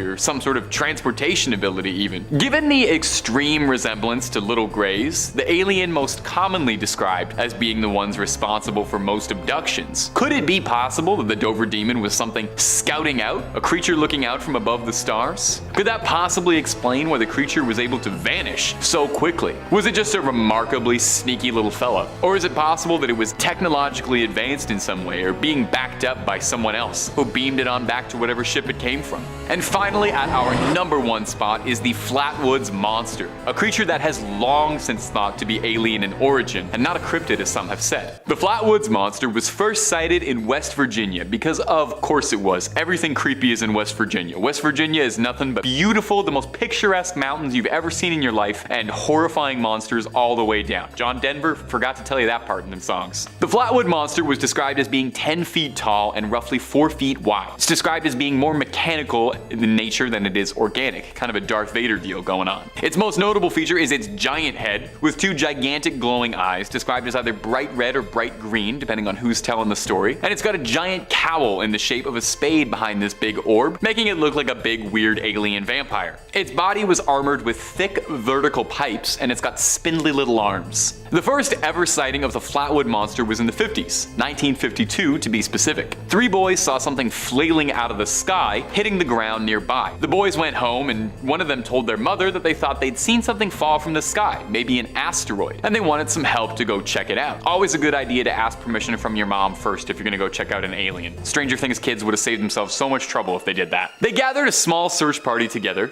just in case, and the group gathered and sought out the farm where the object landed, and eventually made their way to the top of the hill, where they saw a large ball of fire, and reported smelling some mist that was making their eyes burn. A person in the search party then noticed that there were two bright glowing green eyes that were floating around in the trees, and he flashed his light to unveil what was hiding in the dark. They were then treated to a full view of the flatwood monster in all of its horror. The creature then hissed at them and flew upwards into the night, never to be seen again. Now, over the years, detractors have claimed that the flatwood monster could just have been the darkness playing tricks on people's eyes, and that it could have been just a barn owl obscured by shadow. I definitely kind of see that. I see a similar enough face shape. Barn owls are kind of weird looking, but I feel like the size would be hard to misunderstand. Plus, that doesn't really explain off the mist that was making everyone's eyes burn, or the strange thing that fell from the sky. If you ask me, there's a lot more to say the flatwood monster is an alien than there is to say it's an owl. In at number 5, we have the Jersey Devil. Known to exist in the Pine Barrens of New Jersey, the Jersey Devil is often described as having hooves, a snake's tail, bat wings, and a head that looks something like a horse. There have been many sightings throughout history of the Jersey Devil, with the cryptid dating all the way back to the 1700s and continuing on until the past decade. It is said that the Jersey Devil often glows and can breathe fire or poison water with its breath. Throughout folklore, it is also known as the Leeds Devil, with local residents tracing its origins to a woman named Mother Leeds, the mistress of a British soldier who was suspected of being a witch. When she gave birth to her 13th child, she cursed it. The baby was born as a hairy creature and soon began terrorizing the town and its people, even eating children. Now, like I said, there have been many sightings throughout history. On July 27, 1937, an unknown animal with red eyes seen by residents of Downingtown, Pennsylvania, was compared to the Jersey Devil by a reporter for the Pennsylvania Bulletin of July 28, 1937. In 1951, a group of Gibbstown, New Jersey boys claimed to have seen a monster matching the devil's description, and claims of a corpse matching the Jersey Devil's description arose in 1957. Now, many choose to ignore the Jersey Devil, with it thought to be an undiscovered species of animal, generally classified as living pre-pterodactyl. Coming in at number 4, we have Yowie. Yowie, also known as Yehu, Yori, Hairy Man, or Yahoo, is a fanged humanoid creature or great ape featured in Aboriginal mythology along with Australian raptors or Burrinjaw. It is considered to be the Australian Bigfoot and contains many primate-like features, indicating that it is an undiscovered species of great ape. Yowie is described as being one of the most aggressive Sasquatch species and has been reported ripping the heads off of kangaroos and dogs. In the past, it has been described to be around 7 to 9 feet tall, with a large red mouth and talon-like claws, according to Aboriginal legends. It is also noted as having 2 large fang-like canines, which distinguish the Yowie from the other Bigfoot species. There are around 140 placental mammals known to exist in Australia, most belonging to the order Chiroptera and Rodentia. Some cryptozoologists theorize that the Yowie could be some form of bipedal marsupial, such as a descendant of the New Guinea Hulutherium. Coming in at number 3, we have Mongolian death worm. The Mongolian death worm, also known as its native name, Olgoi korakoi, meaning intestine worm, due to its red blood-like color and size, which is the size of an intestine. It has often been described as around 2 to 7 feet long and possesses the ability to spit out a corrosive yellow saliva and generate blasts of electricity. Mongolian nomads believe the giant worm covers its prey with an acidic substance that turns everything a corroded yellow color. Legend has it that as a creature begins to attack, it raises half of its body out of the sand and starts to inflate until it explodes, releasing the lethal poison all over the victim. It is said that the livestock and humans are its main prey, and because Mongolia had been under Soviet control until 1990, there is very little known about the cryptid. Nobody is entirely sure what the worm actually is, with some experts claiming it to be fake due to the Gobi Desert being too hot an area for annelids to survive. Some have suggested it might be a skink, but they are said to have little legs and scaly skin, whereas witness accounts have specified that the worm is limbless and smooth-bodied. In 2005, an expedition from the Center for Fortean Zoology crossed 1,000 miles of the Gobi on the track of the death worm. They concluded it was likely a large unknown type of worm lizard, and the powers that were attributed to it were apocryphal. Coming in at number 2 we have Ahul. The Ahul or the Athol is a winged cryptid often portrayed as a giant bat or even a flying primate depending on the variation. Tales tell of it living in the deepest parts of the jungle of Java and can be found across most of Indonesia. Subspecies can be found on the neighbouring islands of New Guinea in the form of the ropen, a presumed cousin to the Ahul. The ropen aptly translates to demon flying and is also said to be a big bat, or more commonly a pterosaur. It is said to produce a light, possibly to attract fish. The ropen is said to have a long snout, large wings, and a long thin crest. It has a distinct face that has features of both a chimpanzee's and a bat's, large dark eyes, red-skinned wings, large claws on its forearms, and is covered in grey fur. It is also noted as having a wingspan of 18 to 28 feet and is said to be the largest bat known to mankind. Now back to the Ahuls. They are said to be covered in a thick brown or black fur much like fruit bats, but unlike bats have a long powerful legs and claws and are supposedly capable of pouncing on and snatching up living prey, including humans. Sightings of these winged beasts are often dismissed simply as mistaken glimpses of owls, eagles, and other large birds of prey that inhabit the rainforests. However, many sources can confirm that the beast does in fact exist, and may even be an isolated and undiscovered species. And finally, coming in at number 1 we have Black Shuck. Black Shuck, or Old Shuck, or simply Shuck, is the name given to an unknown creature which is said to roam in East Anglia. It is one of the many ghostly black dogs recorded across the British Isles. The Black Shuck is often recorded as an omen of death, and some occasions a more companionable animal. Although it is classified as a cryptid, there have been various sightings and reports of the animal's appearance throughout the United Kingdom. For centuries throughout England, many have told tales of large black dogs with malevolent flaming eyes are often depicted as red or sometimes green. According to reports, the beast varies in size and stature from that of simply a large dog to being the size of a calf or even a horse. Other accounts report that Black Shuck as floating on a carpet of mist, or even appearing headless. According to folklore, the Shuck haunts East Anglia, primarily coastline, graveyard, side roads, body of water, and dark forest. W.A. Dutt, in his 1901 Highways and Byways in East Anglia, describes the creature, I quote, "He takes the form of a huge black dog and prowls along the dark lanes and lonesome field footpaths where, although his howling makes the hearer's blood run cold, his footfalls make no sound. You may know him at once, should you see him, by his fiery eye. He has but one, and like the Cyclops, is in the middle of his head. But such an encounter might bring you the worst of luck. It is even said that to meet him is to be warned that your death will occur before the end of the year." As I stated before, the Black Shuck has been reported many times, with one of the most notable reports being the appearance at the churches of Bungay and Blyberg in Suffolk. On August 4th, 1957, Black Shuck was said to have burst in through the church doors to a clap of thunder. He ran up to the nave, past a large congregation, killing a man and a boy and causing the church steeple to collapse through the roof.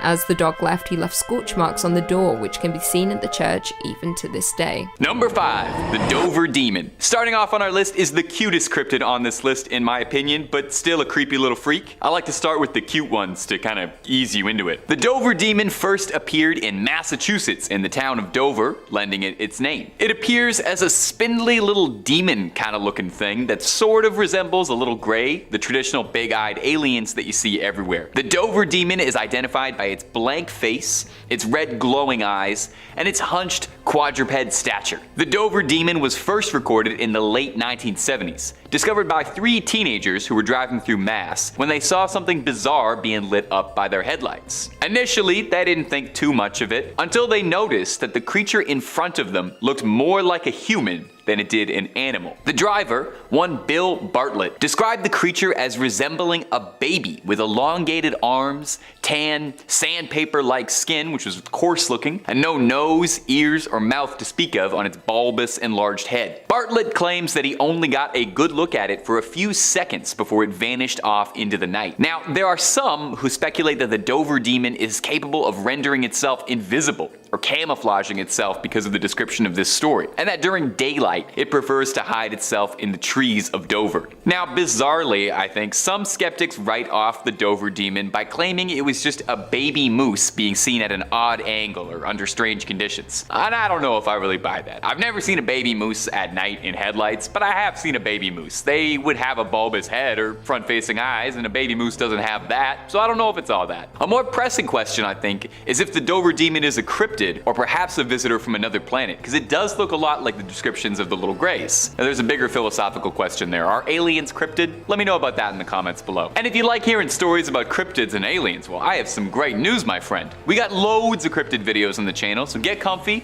click through the playlists, and stay subscribed for something new every day. Number 4, Goat Man. Up next on our list of cryptids that'll keep you from sleeping is Maryland's own Goat Man. Now he might look like Mr. Tumnus, but he isn't gonna take you to Narnia anytime soon, and there'll be no Turkish delight in your future. Appearing as a half-human, satiric hybrid, the Goat Man is thought to roam around Maryland, but he's been sighted in Louisiana and Texas as well. You know, perhaps he gets bored, perhaps he was taking a tour. The Goat Man is said to carry a hatchet with him, and not for hacking any lumber. He's been said to be responsible for missing animals around the wooded areas in Maryland. Now there's a pretty good historical precedent for goats involved in mythology, with satyrs as a mythical historical cryptid, and goats have been associated with Satan and demons for generations. But the Goat Man himself has got a pretty rich history in Maryland folklore. Depending on who you ask, he's either just a cryptid goat man who wanders the woods, or if that's not satisfying enough for you, one particularly colorful origin for the Goat Man is that it's the product of a mad scientist's experiment who was experimenting with goats,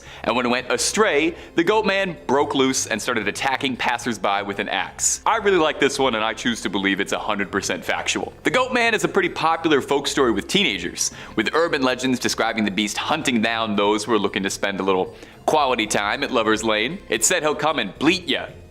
Bleat, like beat. It's a goat pun. It was pretty bad. Do goats do that, or is this sheep?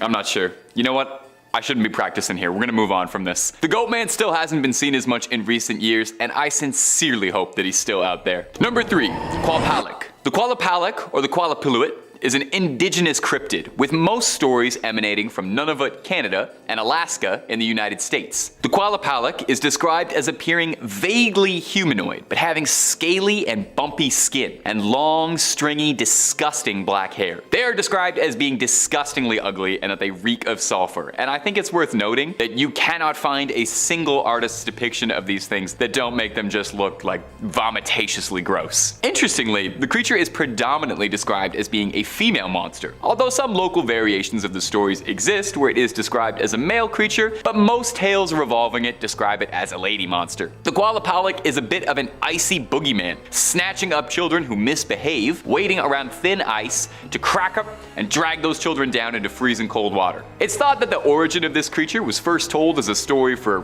practical purposes, as a pretty good way to get kids to not walk on thin ice is to tell them that they'll be grabbed by a gross ice demon. Allegedly, when they grab a child, they stuff them inside their leather burlap sacks, then scurry back downwards into the water. It's said that you can hear a knocking under the ice as a last warning that they're about to strike. Now maybe this is just a personal experience I had, and maybe some of you also had this as a little kid, but I was read a children's book called A Promise is a Promise, a Robert Munsch classic, that featured a Qualpalic as a villain that was trying to get a little girl to bring her younger siblings to the Qualpalic as a little snack, and it terrified me so much. I didn't even live anywhere near thin ice and I was scared about it. It scared me bad. Wiry black hair and sunken little eyes got me. Maybe it's not relatable at all, but I thought I would share that. I definitely didn't spend any time near thin ice afterwards. Number 2, the Jersey Devil. The Jersey Devil is a fairly popular cryptid and has been subject to all sorts of sightings and stories since the early 1700s. And I bet you can't guess where it usually shows up. That's right, California. Nope, New Jersey. The Jersey Devil is commonly described as manifesting itself as a chimeric creature with a horse's head, bat wings, a snake-like tail, and hooves. There's an interesting folktale that says that the Jersey Devil was brought into our world when a woman was stressed out over her 13th pregnancy. Good lord, yeah, I would be too at my 13th pregnancy. Okay. She was nervous because apparently this pregnancy felt different, and I guess if she had 12 others, she'd really know. She said that she felt like the baby that was inside her was the devil. When she was ready to deliver her little newborn, instead of a happy little baby, the Jersey Devil was born, flew out into the night, and then spent the next 250 years terrorizing the New Jersey swampland. The creature is deeply rooted in local folklore, and to be honest, it's kind of beloved around Jersey. It serves as the name for the New Jersey Devils, and it worms its way into all sorts of pop culture, games, movies, TV, music. They love them over there. For years, there have been stories and sightings around New Jersey describing a kangaroo-like creature with glowing red eyes hunting on small animals in the surrounding areas, and lots of blurry photos of bizarre hybrid-looking creatures running around the countryside. There have even been hunts and bounties posted for the Jersey Devil with rewards for its capture. So is the Jersey Devil real, or just a beloved local legend? Number 1, the Hat Man. Rounding off our list is our most recent cryptid on this list, and a piece of modern folklore that is already making a lasting legacy. The Hat Man is a shadow person, or at least thought to be. Everyone who's seen the Hat Man has described almost the same thing exactly, most concerningly. A spindly, shadowy figure that appears to be wearing a hat. Sometimes a fedora, sometimes a top hat, but everyone describes him as wearing an old, out-of-date style, so you're not gonna see him in a shadowy snapback anytime soon. He always appears fairly towering, and you can't see his face. It's obscured, or just not present, and the only thing you're truly able to make out are his pinprick red eyes poking out of the shadows watching you. Depending on who you ask based on the sightings, the Hat Man can be considered somewhat benign. Maybe. It's usually reported that the Hat Man appears to people who are suffering from sleep paralysis or insomnia, and most claims of Hat Man describe him as just watching, observing, studying, or whatever. I honestly don't know if that's better than it attacking you. However, it's not all just stories of nighttime stalking. There are some who claim that when they've been visited by the Hat Man, that he's jumped them or choked them, or they've felt burning sensations on their scalps or their chest. Although some say he's just watching you for I don't want to know why. There are many who believe that he feeds off your negative emotions, and perhaps this is how he satiates himself. It's said that people who are visited by Hat Man are those who are already struggling with something emotionally resonating. Sometimes people in the same family even report seeing the Hat Man in similar occurrences, so does he target specific groups of people? Or is it just certain emotions he hungers for? The Hat Man is shrouded in mystery, and even just thinking about him is enough to make my hair stand on end and start eyeing the coat rack in my room just a little suspiciously when I turn the lights off. Number 5, Menangle. Starting off of our list of horrifying cryptids that would have the devil checking underneath his bed is the Menangle, a demonic vampire spirit of the Philippines. Now, there is a good chance that I am horribly mispronouncing that name. My Tagalog ain't quite what it used to be. Just being a big vampire creature would be enough to earn a spot on this list, but the Menangle doesn't settle for just the bare minimum. Oh, no. This creep turns it up all the way. Listen to me describe this monster and tell me that it wouldn't be out of place in Elden Ring attacking you in the horrible wastes of Caelid. The Menangle is a humanoid bat creature hybrid. And a quick aside, while I was doing some research for this video, I found it really interesting that nearly every culture has their own variation of a humanoid bat cryptid. There's the Ahul in Indonesia, Kangamato in some African regions, and Bruce Wayne in North America. The Menangle has giant leathery bat wings, which it uses to sweep through the night, grabbing its prey and fleeing off. And we haven't even started talking about the Menangle's namesake and action feature. Its name comes from the Tagalog word tangle, which means to separate, with its full name roughly translating to one who separates itself. Well, whatever does that mean? Well, it's because this nightmare creature can split itself in half, taking to the skies as a disembodied torso with flapping bat wings screeching around. Can you even imagine how soul-stoppingly scary it would be to see a giant bat monster flying around with like its entrails just hanging out for everybody to see, hanging loose like an old man in a gym shower? Its favorite prey is couples, young newlyweds in love, and also people who are sleeping. No respect from this thing. You shouldn't attack sleeping lovers. If you're hearing this and you're locking your doors, a Menangle is said to be thwarted by garlic. Now, garlic will thwart it, but not slay it. I'm just glad I eat so much garlic, and I'm very repugnant, and I'm gonna be alone for the rest of my life, so I have no danger of Menangles. Now, if you want loads more cryptid content, we have got enough to fill up a a zoo worth of the creepiest critters ever to crawl through the woods. Not your jam? We got aliens, monsters, movies, true crime, fake crime, and a lot of videos about a big shark. There's a little something to scare everybody. So hit that bell, stay subscribed, and stay scared. And please stay watching this video. I worked hard finding all these cryptids for you. Number 4,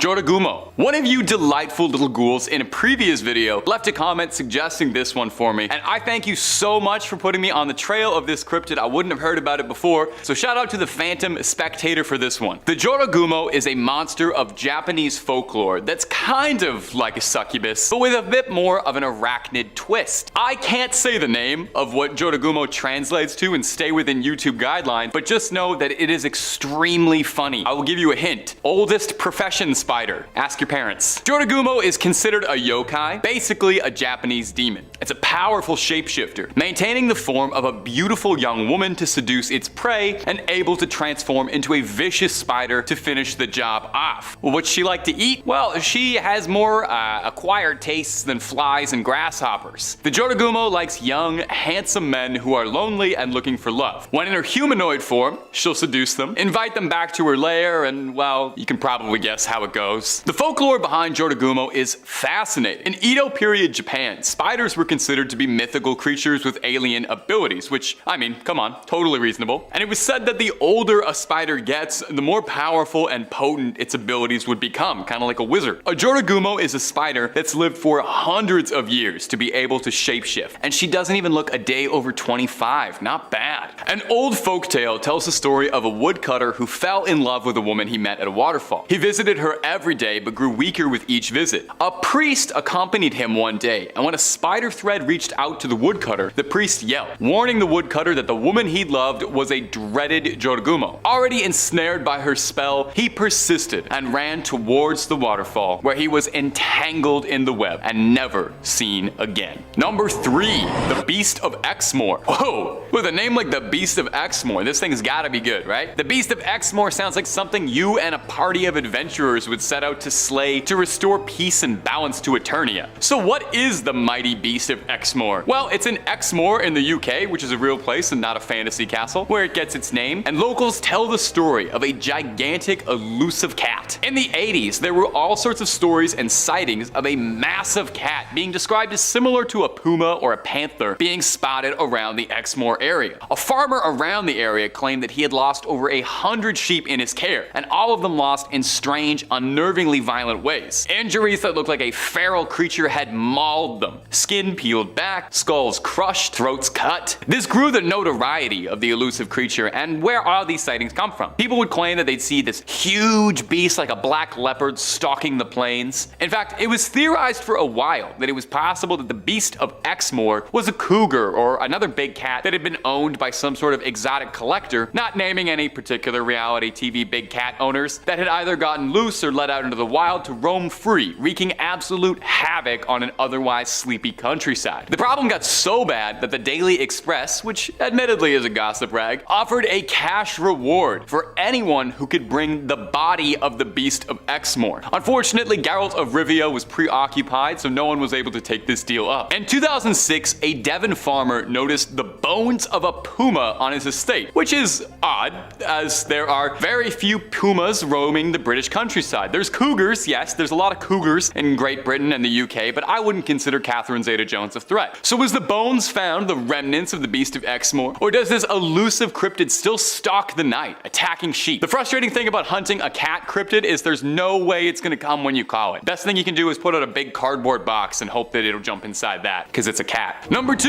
Goatman. Okay, some of these cryptids have been a little grounded, realistic animals that got loose or whatever. I'm over that. We need one on this list that's just completely out there in every regard, supernatural and wild. So let's discuss the nastiest kid in Maryland, the Goatman. Now, he might look a bit like Mr. Tumnus, beloved childhood character, but he is not taking you anywhere as nice as Narnia anytime soon, and he sure as heck don't got no Turkish delight for you. He manifests as a half-human, half-goat, a satyr of sorts, and sightings and descriptions describe him as having a goat's head and the body of a man. The legend of the Goatman started down in Maryland, and is primarily where most of his legends come from, but he's also been sighted around Louisiana and Texas as well. We love a Goatman that's well-traveled. Goats have been figures in myths and folklore for generations, with goats thought thought to be associated with Satan and demons, but the goat man himself is all Maryland. Depending on who's telling the story, he's just a supernatural entity that wanders the woods, or maybe he's a former goat farmer who became deranged after losing one too many goats and he's a madman in a costume. If that origin leaves a little bit to be desired, he's also got a fantastic comic book bad guy origin story where he's the product of a science experiment gone wrong to,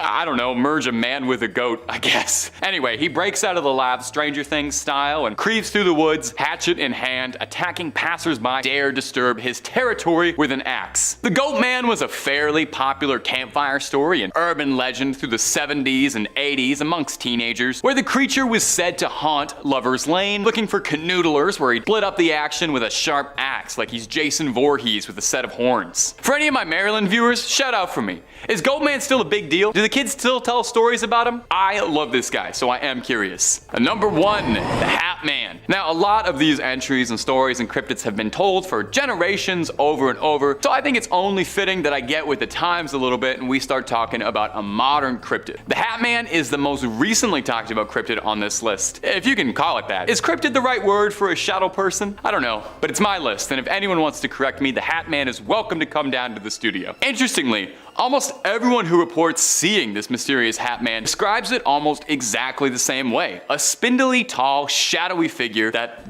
is wearing a hat, hence the name. Some people see a top hat, some see an old, like, newsman's fedora. Everyone says his attire is out of date by a century or two, so no new era fitted on this guy. You can't see his face at all, just shadows, and the only thing you can make out are his dead, pinprick eyes, shining red in contrast to the darkness of the rest of his physique. And he is watching you. Now, what does the Hat Man do besides checking in on you at night? People who report seeing him appear to be people who are suffering from sleep paralysis or insomnia, and most sightings or reports describe him as being benign, if not terrifying. Watching you, studying you, what have you. There are some, however, who claim that he's not just a visitor and he's a little more sinister than that. Some people tell stories of getting an appearance from the Hat Man and feeling choked or burning sensations on their scalps or chest, or just feeling like a general overwhelming terror and nausea, which I think is totally reasonable if there was a shadow demon in the corner of my room watching me. Now, some people who've seen him claim that he feeds off your emotions, and that the people who are visited by the Hat Man are those who are already struggling with something like great stress or mental illness, which is probably definitely not made better by a shadow demon. Sometimes people in the same family claim that they can see him. So what's he doing? Is he targeting specific people, or is it certain emotions that he hungers about? Thinking about him already is enough to make my hair stand on end and squint at the coat rack in my room when I turn the lights off. I think I'm gonna sleep with just the lights on tonight, just to, like, be safe and make sure my cats don't bump into anything or anything. Number 5,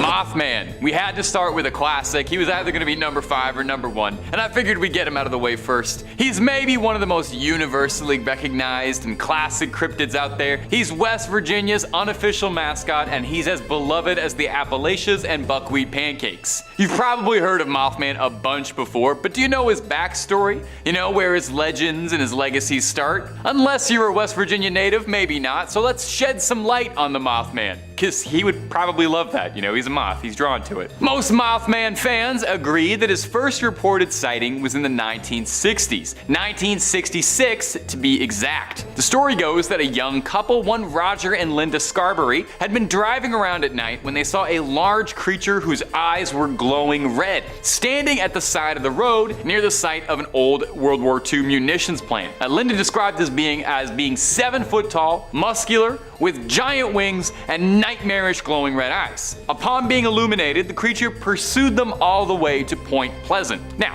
one isolated sighting does not make a cryptid legend, so it was probably the repeated sightings that propelled our favorite moth into legend status. For the next few weeks, Virginians kept reporting sightings of a bizarre, large, bird-like creature with glowing red eyes. On December 15th, 1967, the Silver Bridge in West Virginia collapsed, with several locals conspiring that the Mothman was involved and could be seen flying away from the crime scene. I always thought he was benevolent, just like a fun, I don't know, guy. I didn't know he did stuff like that. This is unwelcome news. Maybe it's just because we all like the idea of him so much. He does look weirdly cuddly, but Mothman is an absolutely beloved figure to West Virginia and cryptid fans all over. He's kind of larger than life, and it's easy to forget that the first initial sightings and reports of him was that he was a paranormal threat intent on harming humans, considering just how adorable he is now. He's got movies, stuffed toys, and even a festival in his hometown dedicated to celebrating our favorite freak. And if you're looking for more stories of freaks of nature, or the nature of freaks, stories too good to be true and stories too true to be good, well, we've got all of that and then some on Top 5 Scary.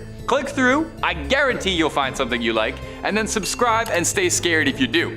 But hey, keep watching this video first because we got way more cryptids to get through before we hit the credits. Let's keep going. Number 4, the Rougarou. Oh, that is so fun to say. Say that at home with me around. Rougarou. Oh, rolls off the tongue. Our next entry takes us deep into the swamps of Louisiana. Deep beneath the brush of the bayou, amidst all the flies, crawfish, toads, and gators, lies something sinister in the sunshiny Pelican State. All right, I'll knock that off. I won't do that for the rest of the video. I won't torture you. The Rougarou is a centuries-old cryptid, a more Cajun answer to the werewolf. The name Rougarou actually is a direct link from the French word for werewolf, loup-garou, shifting over time. If you L to an R if you can hear it there, I don't know. My accent's not great. The history of the Rougarou can vary greatly, with differing legends and conflicting fables telling different stories of the beast's origins or motives, but it can all be traced all the way back to medieval France. Back in those days, a lot could go wrong. Lost crops, your livestock goes missing, your children go missing, your house burns down, all your investments in cryptocurrency go up in smoke and all your apes get stolen. Any number of terrible things could happen to a French medieval peasant. And when that would happen, instead of cursing out or lashing out at the sky, you would blame the Rougarou for your troubles. It's very easy to pin all your problems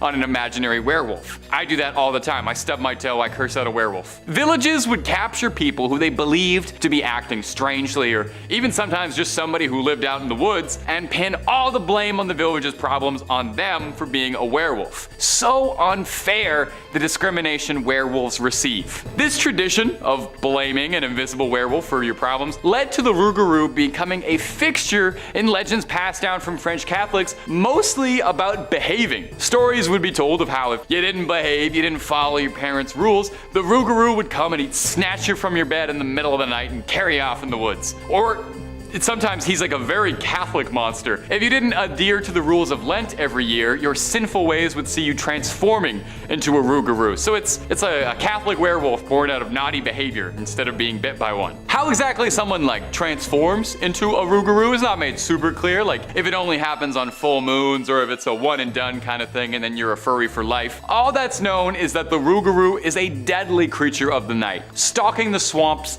giving pause to travelers who dare explore the bayou late at night. But hey, so long as you mind your P's and Q's and you promise to give up whatever you said you would for Lent, you and the Rougarou should be headed in different directions. Hopefully. Number 3, skinwalkers. This one is a very popular cryptid online, and you've probably heard a great deal about them before if you're a fan of this kind of thing. But the term does kind of get thrown around a lot and ends up describing all sorts of things that might not be super accurate. So let's take a look at examining some of the history of the legend and where it stems from. Skinwalkers are apparently like really viral on TikTok. I wouldn't know, I gotta be honest, I try to really limit how much time I'm on that. The skinwalker is a creature of Navajo legend where it's referred to as a Yi Naldushi, and please forgive me if that's pronounced incorrectly. It translates to, by means of it, it goes on all fours, referring to their tendency to walk like an animal. Navajo witches and skinwalkers go against traditional Navajo values and are seen as the antithesis of their core beliefs. As well, it's worth adding, legends of skinwalkers and Navajo witches are not particularly well known or well told outside of indigenous communities, and some indigenous advocates and groups are not the biggest fan of their folklore and cultural history being made into fodder for ghost stories. Animals commonly associated with skinwalkers are coyotes, wolves, foxes, eagles, owls, or crows, but skinwalkers are said to be able to have the power to assume the form of any animal they see fit. Now, a variation of the legend surrounding the creature is that they're able to extend this ability to taking the face of a human victim, which is extremely scary. Some legends say that skinwalkers gain power from a victim's fear and that they prey on those who are afraid. And some state that looking into the eyes of one will cause your body to seize up, overtaken by the fear, where it will then attack you. On TikTok, as I've come to understand from some very intensive research, and definitely not just goofing off at my desk watching TikToks of cats falling down on my phone, is that skinwalkers are popularly thought to be a creature imitating humans or animals and doing a poor job of it. Which case, if that is true, the likelihood of me being a skinwalker? Sky high. Number 2, Mongolian deathworm. Our next entry is a cryptid whose name really says it all. If you ever hear something get described as a Mongolian deathworm, you have to figure that is probably not the friendliest form of life out there. For starters, it sounds like it would be way more at home in the dunes of Arrakis than it would be on our Earth. That one's for my Frank Herbert heads out there. The creature is also called Ogoi Korkoi, which translates to large intestine worm, which is, that's just lovely. Appetizing. It allegedly lives in the Gobi Desert, has been evading hunters since the 20s when it first rose to prominence. A paleontologist and author going by the name of Roy Chapman Andrew recounted a story he'd heard at a gathering with several Mongolian officials, where they all talked of the worm at great length. Now, no one among them could claim to have actually seen it, but everyone firmly believed in its existence. In this book, he describes the worm as being about 2 feet long, with no head or limbs to speak of, and has such poisonous skin that direct contact is enough to have you buying the farm. It's described as well as having a sprayable venom and an electric discharge. You should probably see a doctor for that. It burrows underground, only coming up to the surface to hunt and eat, presumably. In 1990, Czechoslovakian cryptozoologist, and wow, that's a mouthful, Ivan Macro led a team to try and find the creature in the Gobi Desert. This I love so much because Dune is my favorite book. They use the same technique that the Fremen of Arrakis use to try and find these worms that the Fremen used to deal with the sandworms. They used a rhythmic thumping made from a motor-driven thumper to try and summon the creature out of possible hiding spots. They never found the fabled worm, and that's because they weren't taking spice, so they couldn't see properly. So either it was just a dream, or the thing is very, very good at hiding. And I think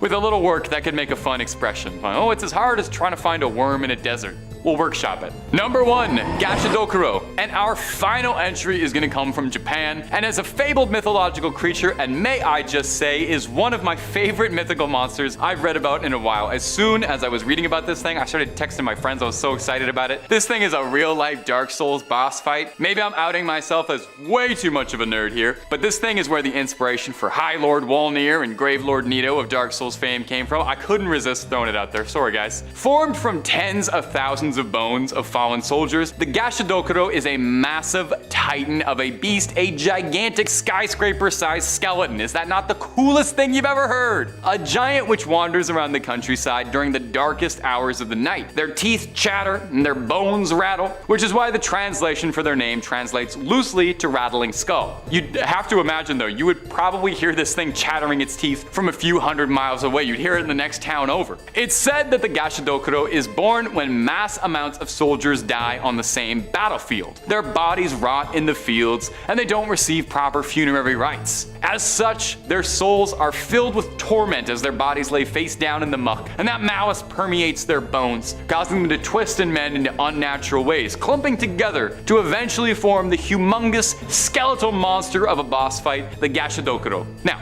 troublesome for humans, it's said that a Gashadokuro is too large and too powerful to be felled by ordinary weapons. Although, I have to wonder if that's still true. I feel like we put more gunpowder in things in 2023 than they did in the Sengoku period, and I'm pretty sure a bulldozer would make short work of a bunch of bones being held together with hatred. It's said that these creatures no longer show up because the amount of dead bodies in one place are not nearly as high as they once were in rural areas of Japan back then, with significantly less wars and plagues occurring, which is a sign of progress, right? You know, if there's so few piles of mass graves that they're no longer reanimating as Godzilla-sized skeleton demons, that's a real positive note for the human race, and I think something we can all smile about.